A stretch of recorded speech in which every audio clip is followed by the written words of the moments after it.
강남에 똘똘한 한 채 논란을 일으킨 노영민 대통령 비서실장이 서울 반포 아파트를 이달 안에 팔겠다며 뒤늦은 민심 달래기에 나섰습니다. 청와대 고위 관계자는 다른 참모들도 100% 이달 안에 집 한 채만 남기고 처분하게 될 것이라고 밝혔는데 일부 참모들의 반발 기류도 감지됩니다. 차정윤 기자입니다. 시세 10억 원에 이르는 노영민 대통령 비서실장의 45제곱미터 13.8평짜리 반포동 아파트입니다. 14년 전에 지금 시세보다 7억 원 정도 싼 2억 8천여만 원에 매입했습니다. 중국 대사할 때 잠깐 왔다 갔다 하는 걸 봤어요. 10억까지 가는 거 알고 있어요. 그리고 최근에 지금 그 집들이 그러니까 거래가 안 되는 집들인데.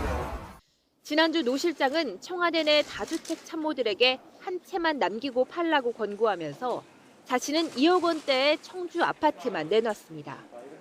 대통령 비서실장까지 이른바 강남의 똘똘한 한 채를 챙긴 상황. 노 실장은 이 아파트에 아들이 살고 있어서 보유해야 하고 청주 아파트만 팔겠다고 밝혔습니다. 하지만 일주일도 안 돼 여권 안에서까지 비판을 받으면서 결국 집 두 채를 모두 팔기로 했습니다. 노 실장은 자신의 SNS를 통해 의도와 다르게 서울의 아파트를 지키려는 것으로 보였다며 국민 눈높이에 미치지 못해 송구스럽다고 사과했습니다.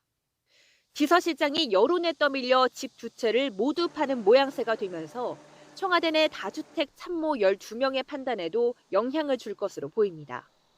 1.5채 보유자인 이호승 경제수석과 강민석 대변인은 배우자나 본인 지분 처분을 검토하고 있고 윤성원 국토교통비서관도 세종시 아파트를 이미 내놨습니다.